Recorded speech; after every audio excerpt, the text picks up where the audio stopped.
Mandera County are asking for urgent support from the national government in response to climate change effects in order to support investments and early mitigation actions against climate change rather than responding to crisis or delivering aid once county governments get desperate.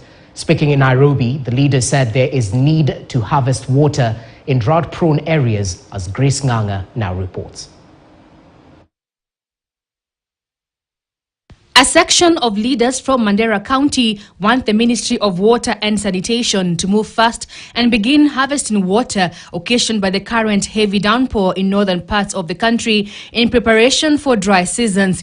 Speaking at the UDM party headquarters in Nairobi, the leaders led by Mandera Governor Eden Haji want the Ministry of Water to start early mitigation actions to curb the drought crisis that sometimes leads to the death of children and livestock during the dry seasons. Just imagine now we are crying of floods, water. The next 3 months, no water. That is the situation, and the government of Kenya, His Excellency the President and the Ministry of Water, they should look at ways and means of harvesting these waters.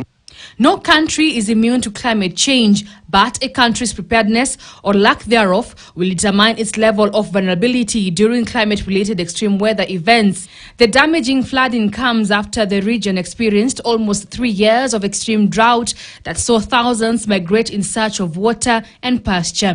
Now, many are struggling to survive in the county after heavy downpours swept away food stocks, destroyed thousands of homes, and killed 3 people, among them 2 pupils who sat for the just concluded KCPE exams. While rains have successfully alleviated our water scarcity, they have also unleashed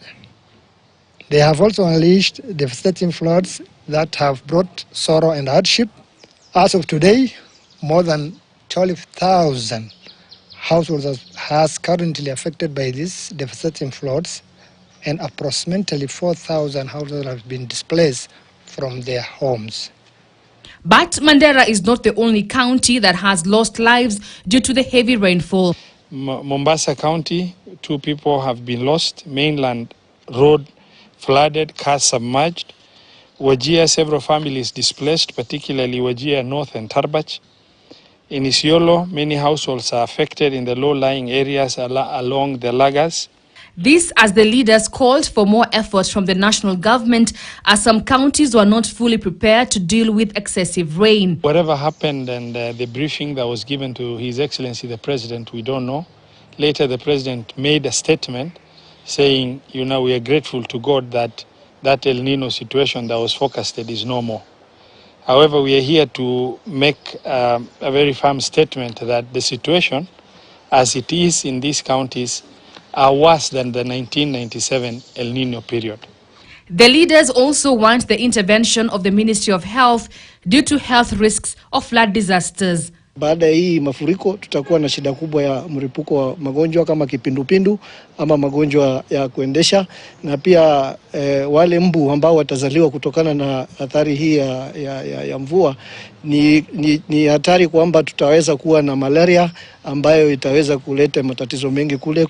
Elsewhere, farm produce worth millions of shillings have been reduced to waste following heavy rains that have been pounding the agriculture-rich area of Kinangop in Nyandarua County.